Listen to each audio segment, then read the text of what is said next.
Welcome to M&G Agency Live, your go-to podcast for creativity, insights, and now a spotlight on the amazing businesses we work with.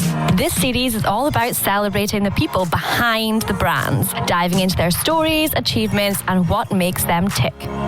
From the inspiring journeys to future plans, we'll be shining a light on the local businesses driving our community. So, whether you're here for marketing tips, entrepreneurial insights, or just curious about what goes on in the world of business, you're in the right place. Shall we get into it then? Oh, heck yes.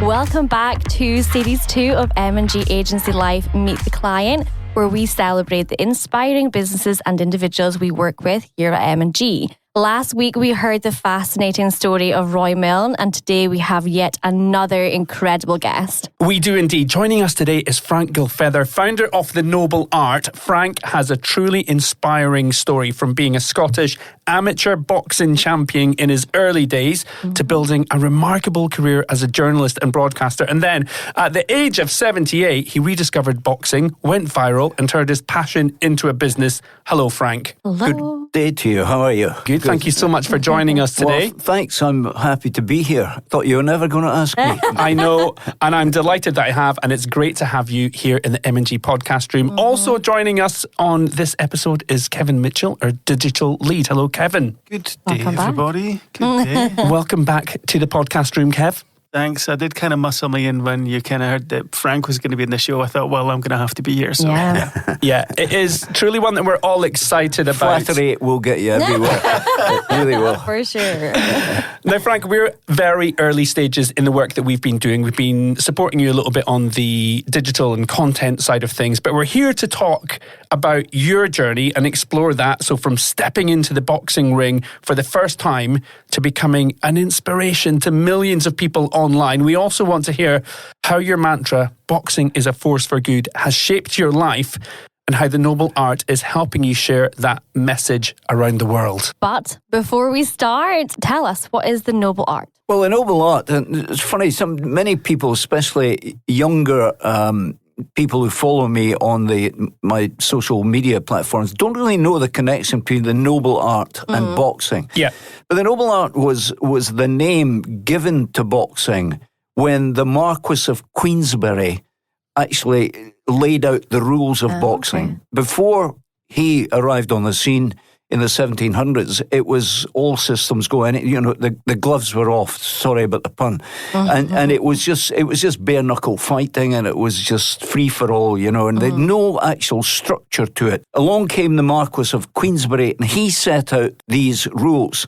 But in those days, it was almost like dueling, and so instead of saying, meet me at dawn and we'll fire pistols at each other, it was a fight without rules. And it was specifically almost noblemen who fought in this dueling way. And the Marquis of Queensberry said, right, let's make some rules here. Because it was for the genteel and the gentrified and all that, it was called the Noble Art of self-defense, which, if you take it a step further, is to hit without being hit back. That's the kind of aim. Okay. It's never going to be possible, but that's what you aim for. That's why it's called the Noble Art. So we decided when we started this brand that let's spin it right back to that. What does that mean? There's a lot of kind of nobility in boxing because it's a big, big deal for somebody to step into the ring and face somebody else who's trying to do them damage, trying to rearrange their features. So there's a nobility about that.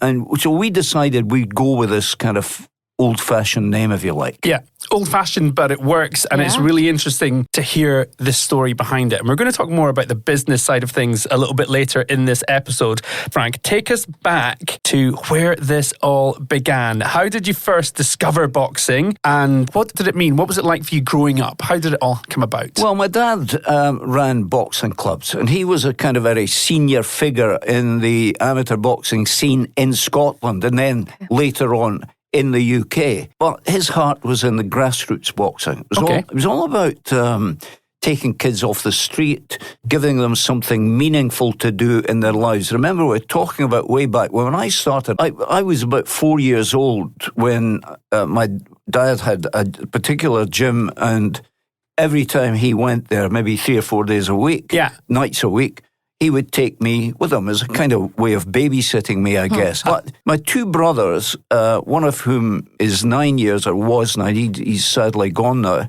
Dennis, and Daniel is 11 years older than me. He's still on the go. Okay. They were champion boxers. Oh, right. So it's truly a family thing. It was, yeah. It was a family thing. And so everybody came to the house. It was about boxing. It was about meetings, about what we're going to do about this show and this promotion and all that stuff. So I lived that life of hearing all that talk, of going to the gym, watching other people.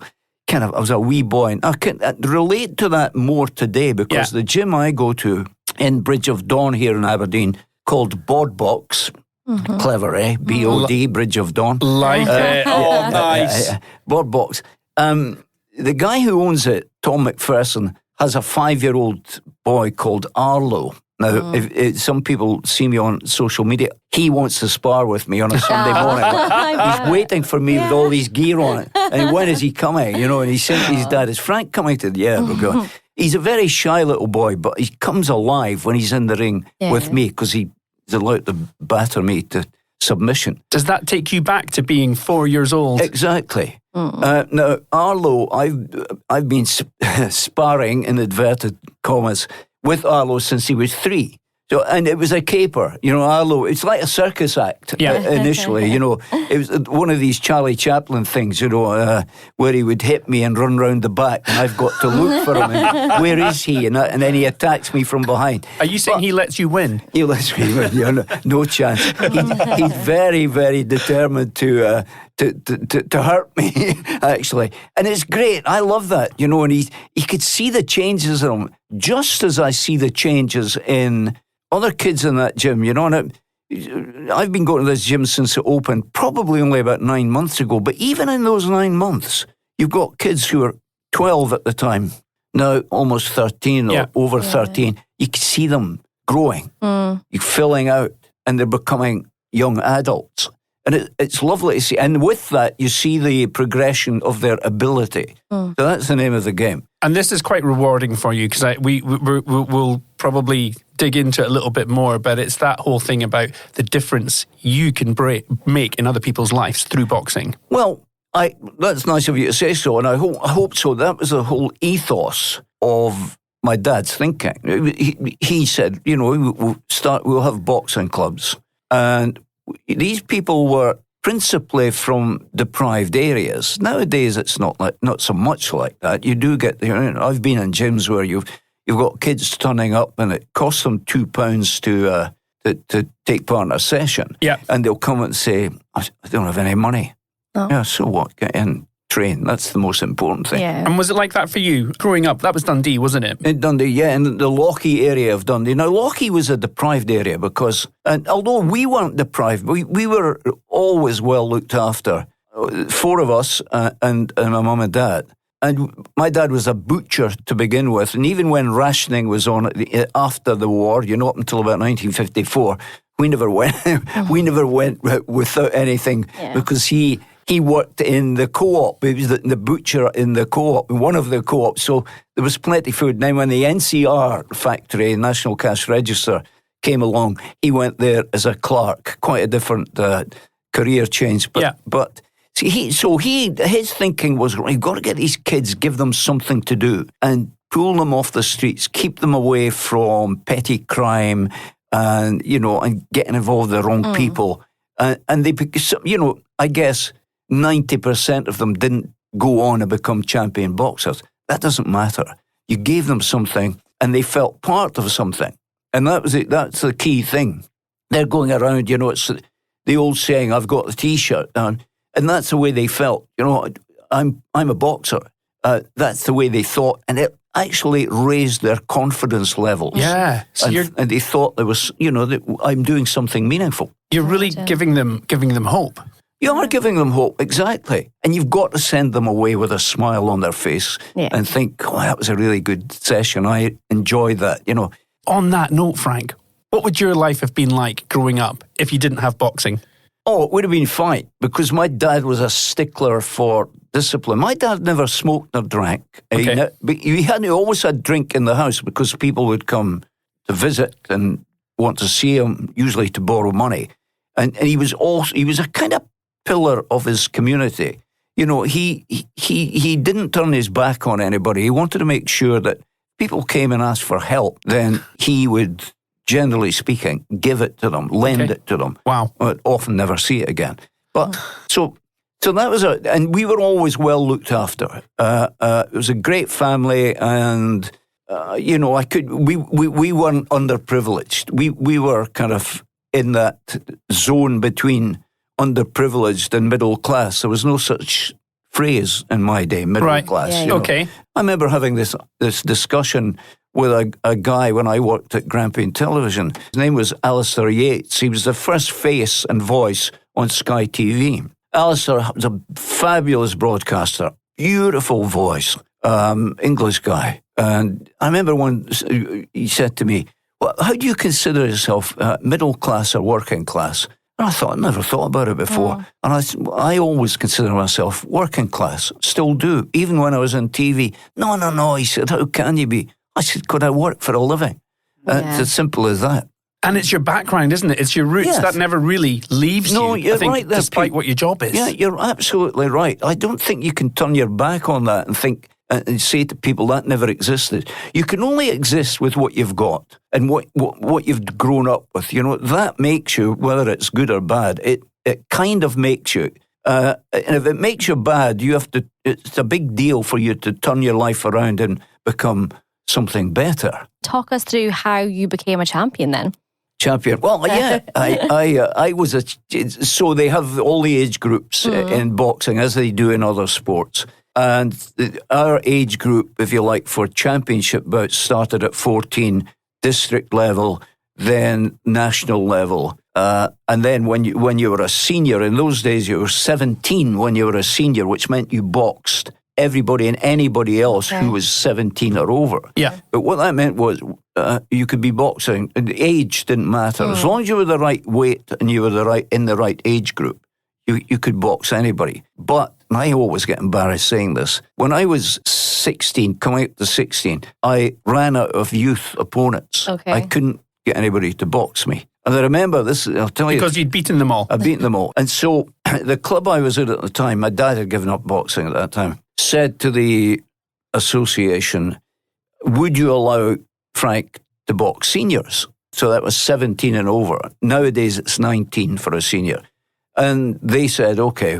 And I started boxing seniors. But I was my first fight against a senior was a guy who, so I was 16, he was around about 25. Wow. And, I didn't think much of it at the time. I boxed a guy who was a Commonwealth Games bronze medalist. He was 29, I was 16. And I was beating all these seniors. So just about 5 weeks before my 17th birthday, Scotland were boxing Turkey in the Caird Hall in Dundee, 3,000 people. And I was chosen to box and became the youngest ever guy to box for Scotland. And I won. I stopped the guy in the first round. That kind of catapulted me into another kind of phase of the career. So I was then a fixture for the Scotland boxing team. And the great thing about it is, and I didn't really appreciate it at the time, but you're going all over the place. Italy, France, Romania, Bulgaria, Denmark 3 times, and Ireland, as well as boxing. From a lad from Dundee at this point, that must have been incredible. But then we were all the same in the Scotland team. You were a lad. There was a young lad called Ken Buchanan. Now, Ken Buchanan went on to become the world lightweight champion, winning it in Puerto Rico and losing it in America against Roberto Duran, one of the great fighters of all time. But he was the featherweight. I was the lightweight in the boxing team. In fact, he beat me at featherweight, and I moved up to lightweight. My weight was kind of in between. So we travelled all over the place. But what you've got to remember in those days was that the BBC televised all our boxing matches at that level live. every other Thursday night. And amateur boxing was a big deal on TV. So you got Harry Carpenter coming up. He was the famous sports reporter, commentator, boxing commentator. And he would come up and they would cover Scotland versus whatever country or the Scottish Championships. And in that era, in that period, one of the great things that happened to me was boxing twice at the Royal Albert Hall. 7,000 people. It was phenomenal. You're going in there, and actually your heart's pounding. You think, it's nervous, and it sucks away your energy because of those nerves. Yeah. But it was, what a thrill, What does it take to get to that level? So to become a champion, what does that mean? Well, it means dedication. You've got to work hard. You've got to have the ability. And I think one of the things I try to promote among the young guys whom I coach, and I mean, I'm only on the periphery of coaching. I do these seminars all over the UK and abroad. In fact, I've got a coaching seminar coming up in Paris. And what we do is, I want to make sure that the basics are there. The fundamentals of boxing are in place with a boxer. Because more often than not, coaches don't teach. They go through the motions in the gym, but they're not actually. I stop boxers and say, you're doing that wrong. Let me show you the right way. And here's the key thing. I'll tell you why we do it this way. Yeah. Now, if they understand why they have to do something, I think that helps them along the road. So you need dedication. You need to listen. You need to work extremely hard. And I think you need to be... You need to have a boxing brain rather than the brawn. All things being equal, the brain will always beat the brawn, in my view. So that's a key element for me. You've got to teach them. And I'm not saying coaching, I mean teaching how to do.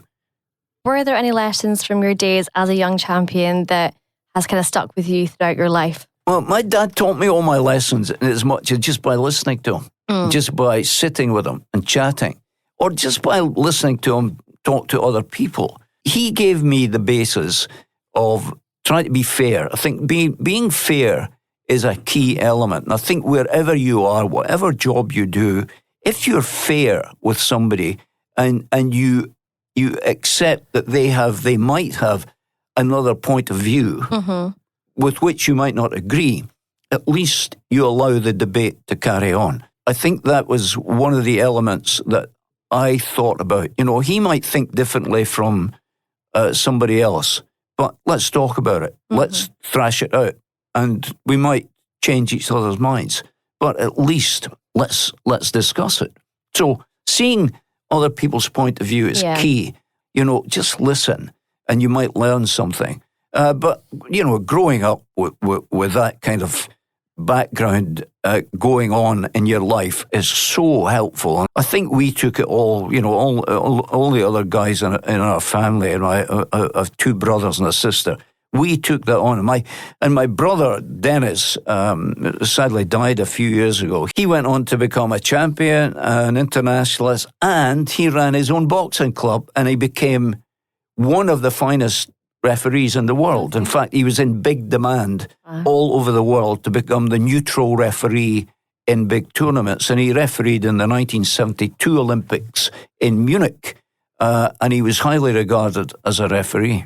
This is fascinating. It's really interesting hearing you talk about your dad as well, because he was obviously someone who you've learned a lot from growing up, and you've had a lot of respect for as well. Yeah, I did have a lot of respect. You're right, there's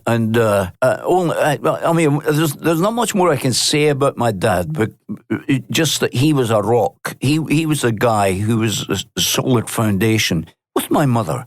Yeah, of the family. Yeah, so.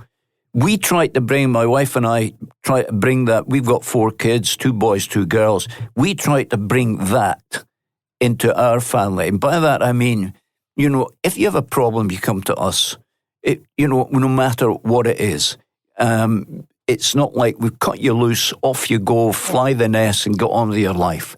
Sometimes you wish you could do that. But at other times, you've got to say, well, that's that's why we're here. Yeah. Why else would, and sometimes you think, oh, right, okay, we have an issue now, we've got to help solve this problem. But you know what? That's all part of the life game, isn't it? Also just some really nice morals to live by, isn't it? I'm not trying to be, I'm sounding like St. Francis of Assisi here. I'm not Frank of Assisi. St. Frank, yeah. But I'm not trying to, I'm very wary about trying to sound like I'm preaching to people. I'm not. I'm just answering the question about how I feel about things, and sometimes, I could imagine people saying, for God's sake, give us a break, So, Frank, aside from your dad in the boxing world, who inspired you? Who was the ultimate boxer growing up? Who was it that kind of really inspired you? Well, I hate to say this, but nobody really inspired me. I was a great admirer of many people growing up. There's a guy I must mention specifically called Dick McTaggart. Now, he was from Dundee, and in 1956, he was in the RAF. He was a cook in the RAF, right? He was a regular, right? He wasn't national service, he was a regular. And we kind of lost sight of McTaggart. He went away down, joined the RAF, I can't remember where he was stationed, but he kind of came through the ranks of what they called in those days Imperial Services Boxing. Okay. Army, Navy, RAF. Right, so, this guy, Dick McTaggart, and then suddenly he started appearing for England in international matches. Now, in those days, the England Boxing Association, which is called the ABA, Amateur Boxing Association, they had first call on any boxer who was in the Imperial Services, no matter where they came from. Hence, McTaggart being put into that team. And then in 1956, off he goes with the Great Britain team and wins a gold medal at the Olympics in Melbourne, Australia. Wow.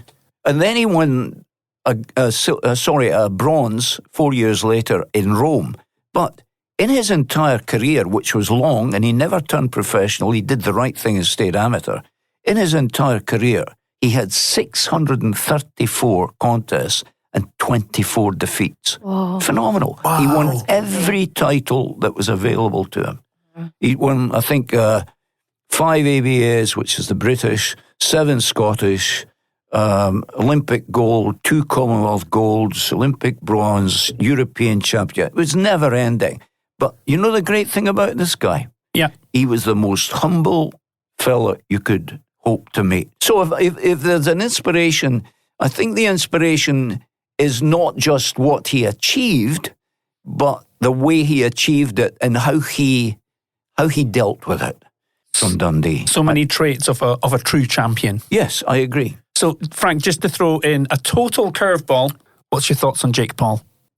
Jake Paul, I wish it was Jake Paul. I wish I had his followers. Jake Paul, listen, I admire Jake Paul because this guy has got a phenomenal business brain. Right? He has done what he's done. And to be honest with you, I had never heard of Jake Paul till I started doing this social media stuff. At first we started on TikTok, actually just over 2 years ago.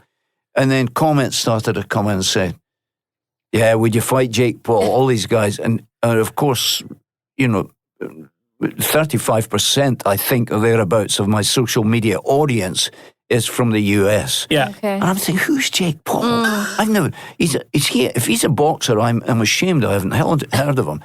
But then I discovered who he was. I still get it, even today, every blooming day. Would you fight Jake Paul? All that tongue-in-cheek stuff. However, here's a guy who has reinvented himself. He's gone through this period of building a social media empire and followers that you could never fully comprehend in terms of the numbers. He's made millions of pounds through this bizarre fight with Mike Tyson. Yeah. And he'll go, and other fights. And it's because his YouTube following, because he hasn't got a boxing following, his YouTube following have bought into what he's trying to do. In other words, it's a social media stunt, but on a an enormous scale Yeah. that brings in squillions of dollars. That's the thing that gets to me about both of the Paul brothers, because his older brother, he's in wrestling now. Yes. And seems to be grabbing a whole new audience towards wrestling. And meanwhile, Jake has moved up in boxing. Yeah. It seems to all be commercial to me. It seems to all be the business of they've both found a business that they can get involved in and generate income from. Do you think that's a danger to the sport, or do you think that's just the evolution of the sport, of where it needs to go in this day? No, I don't think it's where it needs to go. But Jake Paul, of course it's commercial. It's mega commercial. And when he gets fed up of that, or where he's too old, or where he's taken a few knocks, he'll move on to something else. Because, clearly this guy's the brightest guy around, in terms of what he's doing. I honestly hate the kind of way he projects himself. I totally abhor all the stuff that we saw at the weigh-in with the arrogance. Mike Tyson. Yeah, the arrogance and the screaming at people's faces and even shouting. I'm thinking, where do you get the energy to shout? Who wants to shout like that? They seem to behave without consequence. Yes. That bothers me. They're just always outgoing, and they don't really they don't really appreciate the knock-on effect of their behaviour. I think maybe they don't want to appreciate the knock-on effect. I think they're thinking, this is money. Yeah. This is money, and you get all these guys, kids mainly, young people, who are following Jake Paul, think, go on, go for it. That's the way to be. Now, they find that acceptable behaviour. Yeah. So, if Jake Paul had a real kind of conscience almost, he might say, hang on a second, these kids are replicating what I'm doing, and they think that's okay because I'm doing it. So he's rubber stamping this kind of behaviour, when in fact he has the ability and the following to say, don't do this, guys. Absolutely. Let's go for humility. Let's go for dignity. Let's go for the approach which gets you liked. They love that kind of stuff. Young people who look at Jake Paul and think he's the model I want to be. Yeah. And I think that's bad. So let's take this away from boxing. You also had a career as a journalist and a broadcaster which spanned decades. What was it like to make that shift from the ring to the newsroom? How did it happen? Well, it happened because, actually, it's funny because, in a way, boxing got me into journalism. Because when I was about 19, I think I was preparing for an international match or something, when good old Grampian Television, as it then was, said, can we come and film you and do a little film piece? And I mean film, there was no video in those days, for our sports programme. Many people around listening to this may just remember this. It was called Sports Scope. It was presented by a man called Jimmy Spanky, who was the face of Grampian Television as a continuity announcer. He presented every programme that was available to him at Grampian. Lovely man. So they said, can we feature you? Yes, fine. And here's the thing. So I did this little kind of film feature for that programme. And then I thought, right, I watched their programme and I watched other programmes like Scott Sport, which was on STV. And how bizarre is this? 19 years old. I said, I can do that. And I wrote to them, to Grampian, and said, you know what, why don't I do some stuff for you? Let me, and they wrote back saying, yeah, thanks very much. But tell you what, they said, let's keep in touch and so on. No, I became a couple of years passed. And when I was 21, I was working as a trainee reporter for a newspaper called the Arbroath Guide. All right. Which I helped see on its way. It was one of the oldest newspapers in the UK, and it went defunct eventually. Thankfully, not when I was working on it.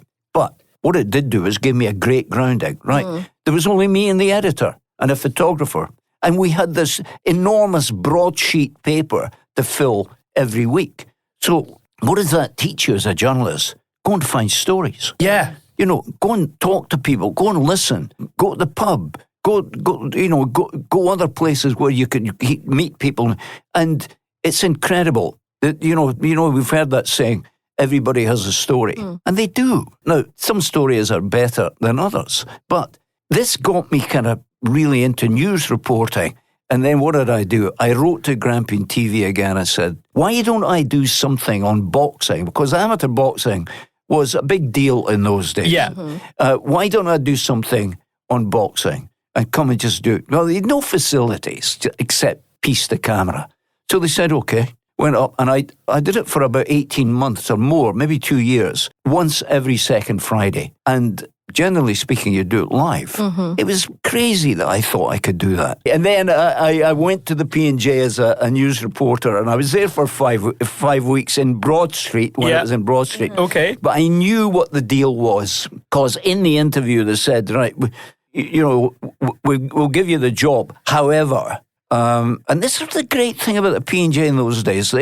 They had 10 editions. They sold 112,000 copies a day. And the evening paper sold 75,000 copies a day. And so they had offices all over the north and northeast, right? And they said, you will spend the first month here in Broad Street in Aberdeen, and then you will go up and you'll be one of 2 men in Fraserburgh covering that part of Aberdeenshire. Yeah. I loved news reporting. Yeah. I absolutely loved it. So quite an incredible journey. I mean, and you were a journalist and a broadcaster for quite a long period of your life, weren't you? That's very nice of you to say so. Like 50, probably about 56, 58 years. Wow. Yeah, I only gave it up about 18 months ago. Yeah. In fact, at the beginning of this football season, so I went, I'd spent a long time in newspapers, P&J, Evening Express.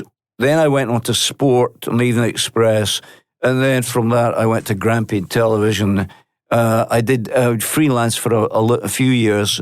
I did BBC and so on. But then I went on to the staff at Grampian TV. And then after 8 years, I thought, right, try something different. I'll go freelance again. My wife was demented when we said, what are you going to do? I'm going to go freelance. Freelance doing what? I said, well, there's plenty of work. And there was. And then I morphed into, as well as doing that, alongside it, I became a PR consultant when PR was just at the kind of infancy. Yeah. And I built up a great client list over the years. But what it did for me is it gave me something fresh and different every single day. And I worked for Sky Sport for about 25 years as a freelance. And my best gig was the Times. I was one of only 3 football writers for the Times in Scotland. I was a freelancer. We were all freelancers. And I did that for about 11 years. And it was great because I dealt with a sports editor in London. And he would just phone you up and say, right, next week, Aberdeen are in Athens. Yeah, you just go to Athens then. Rangers are in Belgrade. Yeah, we'll just go to Belgrade then. It was all like that. Yeah. And it was great. And of course, I hit the Fergie era, 1976 to whatever it was, 84. I hit that era, and it was a whirlwind thing. And it wasn't altogether pleasant all the time. He and I had clashes along the way. And I always, going back to what I was saying earlier about my dad always said, remember, be true to yourself, never back down. If you feel it's unfair or whatever. And I took him at his word. And so Fergie and I would often have heated clashes, which became really not unpleasant. Yeah. And then the unpredictability of, and I appreciate this. Now, I don't want to, Alex Ferguson is a wonderful football manager. Yeah. But like any career, when you get to that level, you have got to be ruthless, right? So if you think, we often have discussions with this fellow journalist and I, thinking, how many teams would you be able to put together from football players who worked under Fergie and who now, or at the time, despise him? Yeah. Many football teams. You'd probably have about 5 teams saying, oh God, thank God that's over. Yeah. But having said all that, the guy was focused. He was so driven. I once said to him, right, it's a Tuesday night, it's February, you've got nothing to do, sit down with your wife, Kathy, and watch TV. And he looked at me as if I'm crazy. He said, no. I said, what would you do? He said, well, I'll give you an example. Somebody might have said to me, You've got to see a young lad. He's playing for Stranraer Reserves, and he's playing against Clyde on Tuesday night. You know, he's really worth a look. And he said, I would drive to Stranraer and watch that game midweek in the middle of winter and then drive back again and satisfy myself that this guy was good enough to sign or maybe not good enough to sign.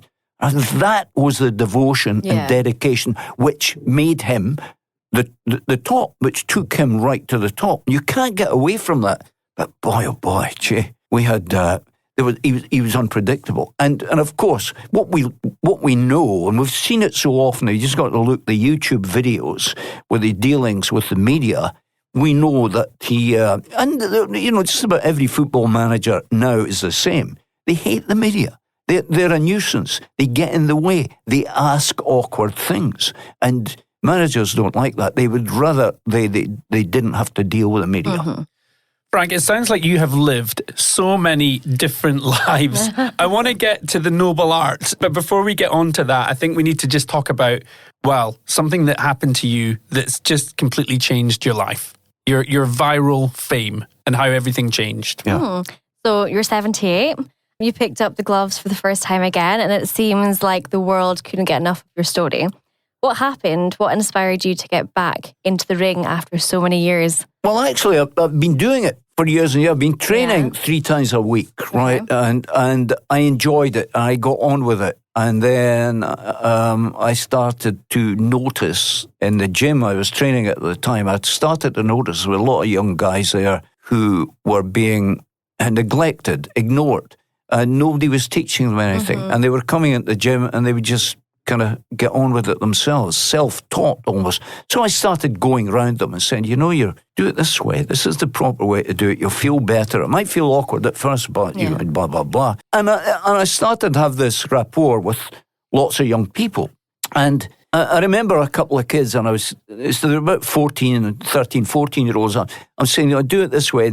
And they said to me, of course, I'm just an old guy to them, right? I'm a granddad, or maybe even a great-granddad. I don't know. It's horrific. And I remember one of them said, did you ever box? And I said, yeah, I boxed. Yeah. How many fights did you have? And I said, well, now we're thinking about a different era, right? Nowadays, amateur boxers are lucky if they get 2 or 3 fights a year, you know. And I said, probably about 200. Sure. They said, 200. I said, yeah. How could you have 200?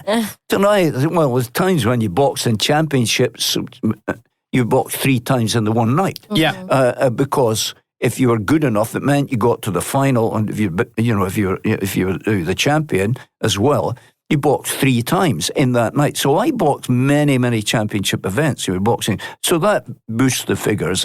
And then when you went abroad, Bulgaria, Italy, wherever, you would box twice in 3 days. So that boosts your figures. But we went to another gym. We went, when I say we, my son Paul and I would go and train.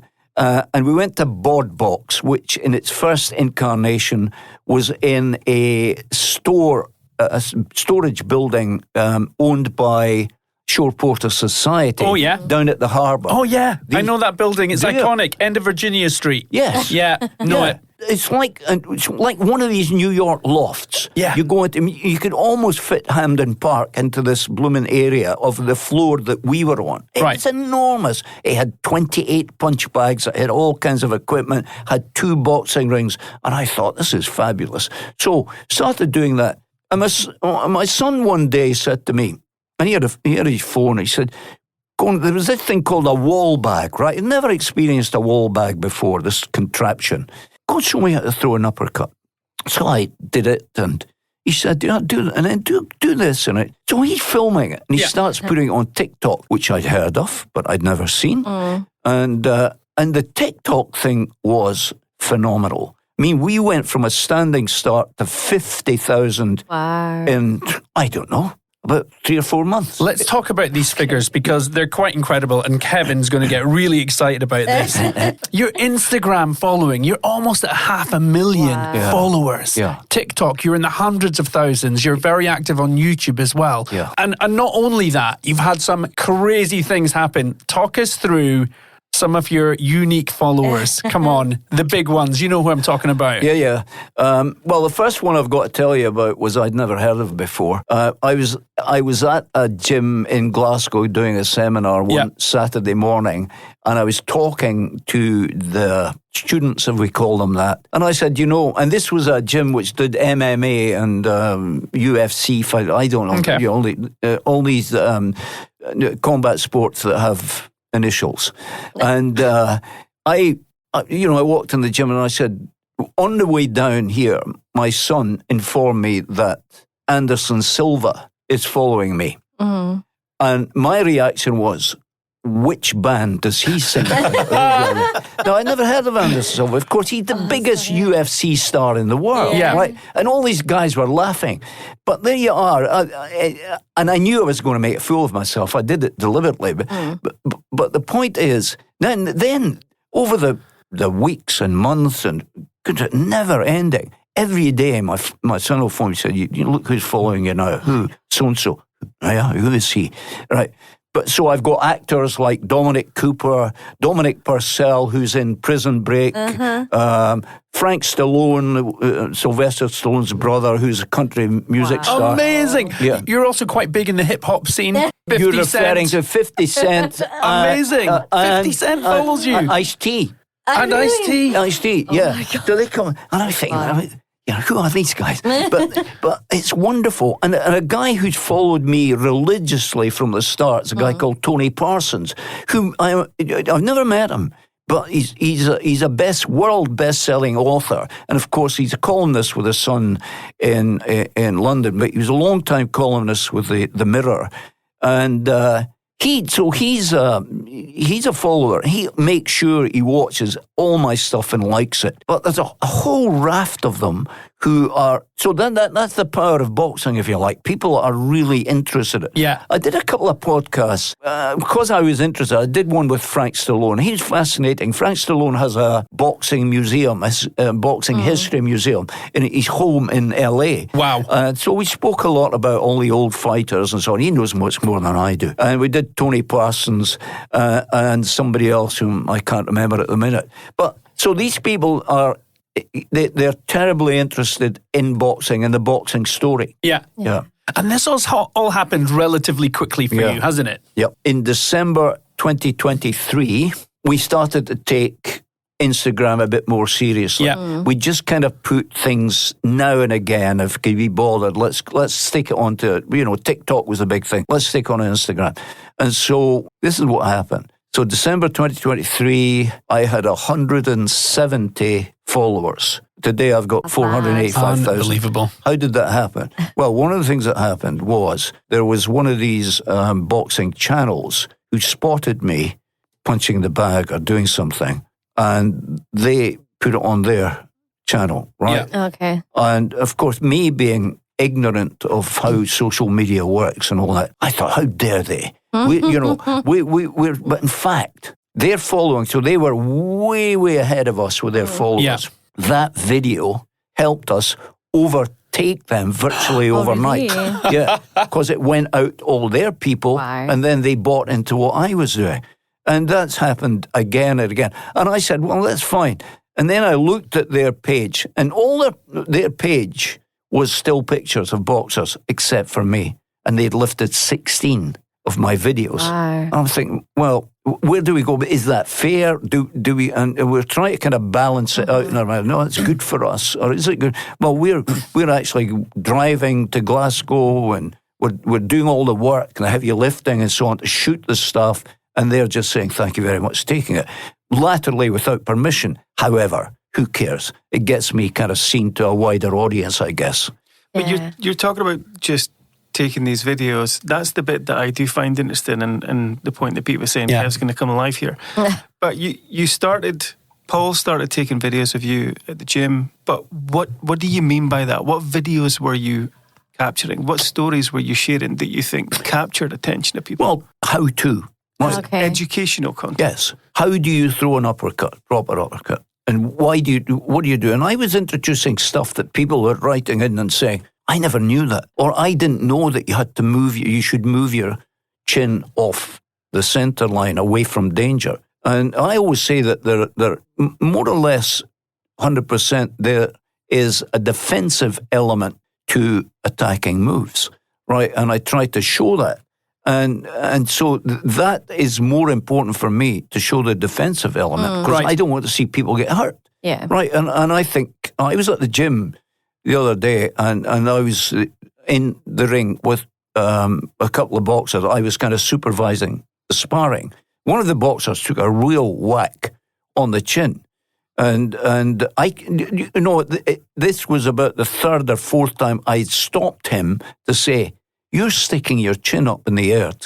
You're almost inviting the guy to hit you. You got to tuck your chin down. You got to guard your chin. All that. So little things that are technical that people think, oh wow, and now I'm just about blown away. One guy commented yesterday on YouTube and said, and he is apparently in America quite a renowned boxing coach. He said, this is the best boxing coach in the world on the internet, bar none. That is truly incredible. I was blown away by it. How can you say that? And I got Teddy Atlas is the big name. He's on Big Pot, Joe Rogan, all the big podcasts. He's a coach. He was a guy who helped coach Tyson in his early years and so on. Teddy Atlas, I did a thing with an American company called Dynamic Striking, where I did a series of tutorials. They flew a crew over from Boston to do it. And they have Teddy Atlas in their stable as well. And part of the thing, what they did quite recently was they were speaking to Teddy Atlas and said, we've got Frank. And he said, I follow him. They said, well, why don't you send him a message? So Teddy Atlas recorded a message for me. And what we did was we put it into a little video, and it was a super duper video with his voice. Right. And I think, wow, this guy is paying tribute to me. And I'm in Aberdeen, away from the world, and he's traveling. He goes to all the big fights in Saudi on a private jet, paid for by the Saudis, all that. And he's saying this guy, what he does is important. So what can I say? It's fantastic for me. Yeah. It's incredible how far you've been able to take this. Right, let's start talking about the noble art. So the noble art came out of your kind of newfound fame and your passion for boxing. Is there a story behind launching this as a business? Yes, there is. And it's not done just to think, let's sell boxing gloves. Mm-hmm. What we do, in fact, is not sell boxing gloves. We sell bag mitts. Now, here's the difference. When I grew up, and even if you look through all the old greats in training, you'll see what they're doing. They're wearing bag mitts, right? Now, these are just mitts with no padding in the thumb, and just very light padding on the knuckles for punching the bag. Now, today when you go into the gym, what do you see? Everybody wears sparring gloves. Yeah. Right, so they're all these kids, and they look fantastic. They're all colours of the rainbow. Anything you want, you can get in a sparring glove. And they're all different prices, right up to the £300, £400, £500 for a pair. In fact, this is interesting. One company brought out a pair last week, which cost £880 selling in Selfridges. I have a problem with a sparring glove because they force the wearer's hand into a position where the thumb is across the front, it's pointing to the front. Yeah. When in fact, it should be wrapped around it and clench the fist. It should be wrapped around it for two reasons. It protects the thumb from damage, and it also allows you to punch with the knuckle part of the glove. Now, what we see now is this thumb that we're talking about in the sparring gloves is attached by a piece of elastic to the main part of the glove, thereby not allowing the wearer to move the thumb. Yeah. So they've got to punch. And what they're doing is they're punching in the wrong way. And so I thought, well, if you're on the bag, this is not enjoyment for me. You're punching with the bottom part of the finger. It's all wrong, Yeah, you're doing damage, aren't you? You are doing damage. And so let's bring out bag gloves, but let's make them properly padded, 8 ounces with the thumb without padding, which you can wrap around there. So that's what we thought. Let's bring that out. Let's talk about your tagline, because the noble art, from what I can see, and from what I see your followers talk about, is more than these gloves. So let's talk about your values and your mantra. Boxing is a force for good. It is a force for good, and it does that within communities all across the world. Now, I travel, doing seminars everywhere, and I could see the same thing replicated again and again. Young boys and girls now, because we're getting a lot more girls come to the boxing club. There you go, Aimee. Get your gloves on. Yeah, get on. She's got them on. But so what you do is, and they basically come. Well, for example, the gym I go to has boxing classes, boxer-size classes for women at 6 o'clock in the morning, and they're going right. It's I agree. It's the middle of the night for me as well. But what you're doing is you're taking these kids and giving them something. If in this world, in certain kind of communities, if you don't play football, you're an outsider. Yeah. Right. And in my day, it was football and boxing. Yeah. And boxing kind of drifted away in maybe the 80s and so on in terms of the amateur clubs. But you've got to bring these kids back. Say, you will like this. You will enjoy it. And they do. They love it. They might not all want to be competitive boxers. They might not want to be in the ring sparring with other people, but they want to be part of the atmosphere. And that's important for me. So that's the thinking. The noble art is bringing these communities and saying to them, come on, you guys, the real heroes for me are the people who open boxing clubs night after night, right across the country, right across the world, and they do it free of charge. Yeah. And that's the kind of people for me who are the champions in this whole kind of scenario. So do you see the noble art as a way to give back to the sport that's given you so much? Yes, I do. I do.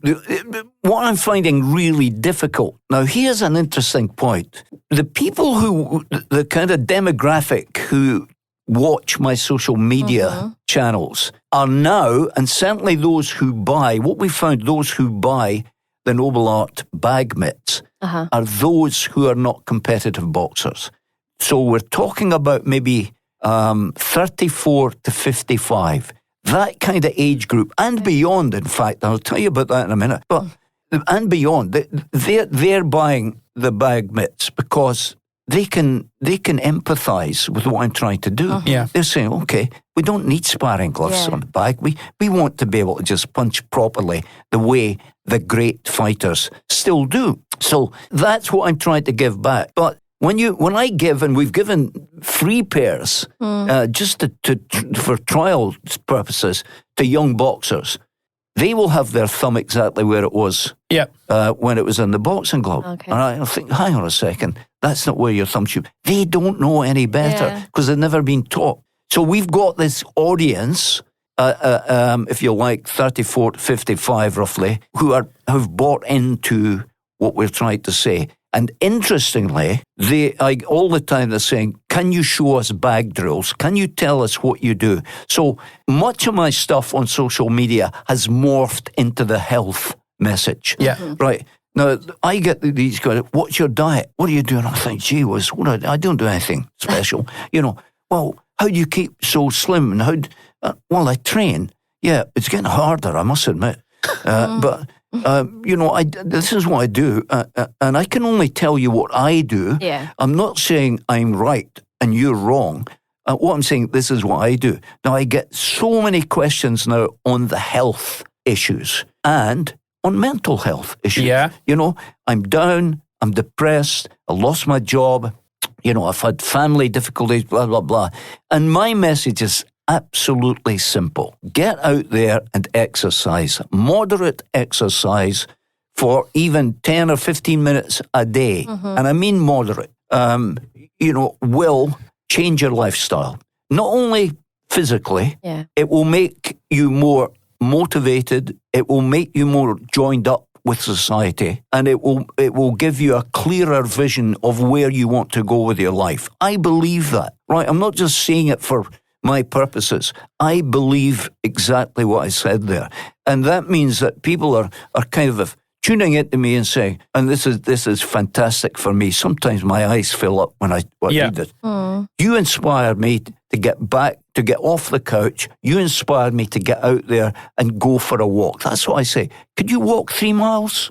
Go and walk 3 miles. Because if you walk 3 miles every day, right, well, this is just a statistic, it equates to doing 40 marathons in a year. That's not bad. Yeah. No, there you are. Now, when you break it down like that, people say, yeah, I can walk 3 miles. Yeah, I could do that. And what I say is, leave your house, set your watch, walk for 30 minutes. When you get 30 minutes, turn around, come back again. Yeah. So these are things, and people say, we're doing that. I've taken your advice. I've joined a gym. I phoned my pals. I used to be a boxer in my teens, and I phoned 2 pals who were in the boxing club with me in those days. We're now in our 60s, and I said, you want to join and go back to the gym?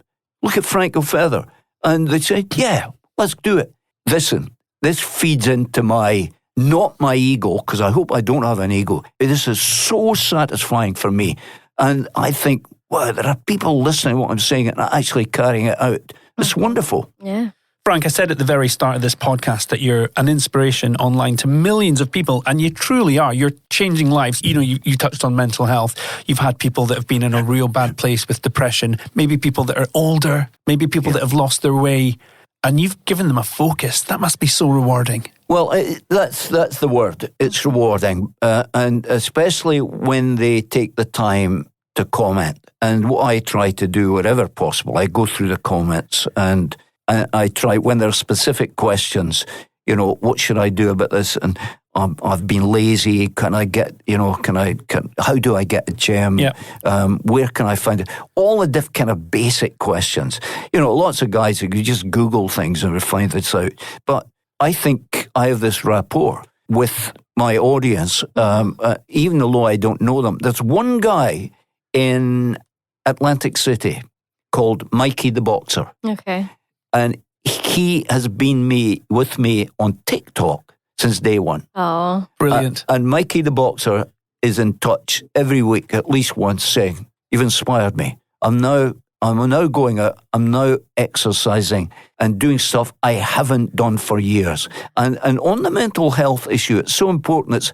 It's one thing that I never really fully appreciated. Mm-hmm. But we've come to recognize that, you know, because you can't see somebody's illness, it doesn't mean that they haven't got a problem. Yeah. So they're maybe wrestling with personal issues right across the board, wondering, how the hell do I get through this barrier? Mm-hmm. And what I say is, never give up on yourself. There are things you could do that will improve your life overnight.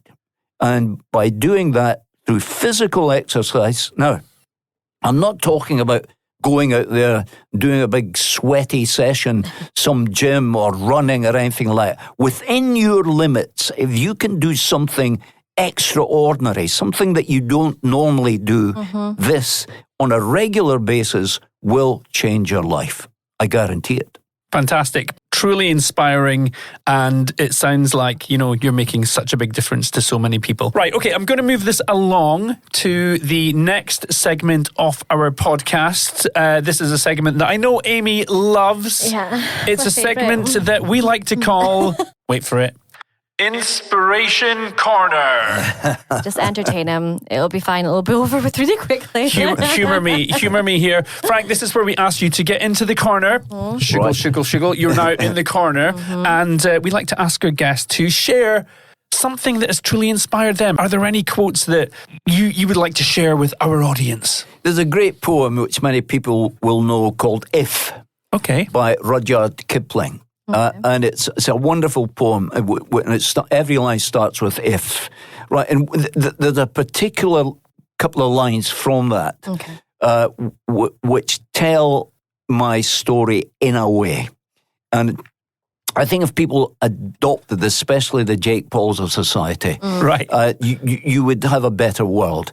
And it says, if you can meet triumph and disaster and treat those two impostors just the same.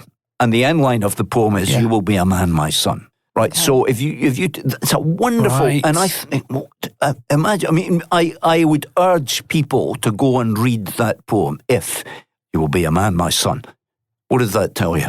It tells you that keep everything on an even keel. Yeah. Don't be punching the air in triumph, and don't be in despair, in defeat. Just keep it on an even keel. Great lesson for lots of people to learn. Frank, thank you for bringing that into Inspiration Corner. There we go, another Inspiration Corner done and dusted. Time to move on to our quickfire question round. A little bit of this or that. Frank, are you ready for this? I'll try. All right, Aimee. First up, coaching or competing? Oh, coaching. You don't get hit in the face when you're a coach. I'll tell you, competing is hard. Leather gloves or modern designs? Leather gloves. Yes. Early or late? Oh, early. Yeah. Viral fame or local community impact? Viral fame now. Yeah. Not even a I like taste of that. it. Classic boxing films or live matches? Oh, live matches are boring often. So classic boxing films, I think. Selling merch or spreading inspiration? Well, like the inspiration bit, yeah, the merch can be left to somebody else. But if you sell a few extra pairs of gloves, it's not a bad thing, is it? Even better. Early morning training or late night reflection? Well, I'm an owl, right? My wife is a lark, and it often upsets our kind of equilibrium. I like late stuff, I've written a couple of books, and I wrote them late at night into the wee small hours. Okay. But so I'm a late guy. And finally, sing in the shower or dance in the kitchen? Well, I used to dance in the kitchen a lot with my wife when I had a bigger kitchen. We used to do it a lot, yeah. But we moved to a new house with a smaller kitchen, so that's gone. Sing in the shower, let's do that. Love it. Brilliant. Perfect. All right. Okay, look, I guess we're almost at the point where we need to start wrapping things up. So, from me, Frank, you've lived such a rich life across different careers and passions. When you look back, what do you feel is your greatest accomplishment? Oh, Family. Yeah? Yeah, because what else is there? I mean, I look back, I don't think I have any great accomplishments. I've been lucky. I've been given kind of, doors have opened. I've never tried for jobs or anything like that. Things just happened in my life. And people said, do you want to do this? Yeah. Would you like to do that? Would you like to be part of this? Yeah, fine. Well, let's go for it. Yeah. But so family, family's the best. Without a doubt. And the great thing is, all these years on, we're still a tight, close family, and we haven't kind of strayed from that path. very good answer. Yeah. Especially if your wife's listening. So final thoughts then, Frank, before we do wrap up. Do you have any advice for someone who might be struggling right now, or someone who's maybe looking to start out in business, but they just can't seem to make a change in their life? Yes, I would advise just go for it, But I think what you have to do is, and everybody makes mistakes, and you learn by those mistakes. You will make mistakes. Yeah. You will make the wrong judgment, and that's why it would be nice. If you're young and you're setting out in the path of business, it would be nice to have a mentor on board, somebody who's done it, somebody who's made all the mistakes and could recognize them now before they manifest themselves. And you can turn to your mentor and say, what do I do about this? And your mentor, if he or she has had a background in business and been successful, can say, well, don't do it that way. I did it that way, but I ended up, in a cul-de-sac. So go for it. Do your research. Find out, is there a market for what I want to do? Is there a niche where I could place myself within the business community? I guess that's the best advice I could give. So some research and a good mentor. Yeah. And Frank, where can people find you if they want to know more? Well, they can find me on Instagram at Frank's Noble Art, which was all in lowercase and straight out, right? Or on TikTok at Gilfeather, and on YouTube, where I have a host of tutorials, longer form, at Frank's Noble Art, 3 words, and you'll find me there. Basically, just Google Frank Gilfeather, or if you chuck in the Noble Art Shop, you will get to your website as well. Oh, yes, the Noble Art Shop, of course. NobleArt.shop is where you can buy the merch. Yeah, definitely. They call it. See, I'm getting it. I'm getting this stuff now, Kevin. Kevin's smiling, thinking, no, we're the merch. Definitely check them out. So look, there we have it. That is a wrap on episode 3. A massive thanks again to you, Frank Gilfeather, for joining us today. It's been great to hear more about you. Thank you very much indeed. I've enjoyed it. Then I always enjoy talking, don't I? You'll never get rid of me. Kevin, thank you to you as well. Thanks for letting me sit in. I've said it, Frank. I think you're an inspiration, so I think it's fantastic. Thanks for letting me. Many thanks, Kevin. There we go. As always, if you'd like to know more about anything we've discussed, you can drop us a line. You can find us on Instagram at MurnsGill. You can also find Murns Gill on Facebook, LinkedIn, and online. You can also text us directly from your podcast platform. And don't forget, hit subscribe. That way you'll be notified when our next episode drops. Next time, we'll be chatting with Robin Parkinson from Evolve. But that is next time. We'll see you then. Bye. See you soon.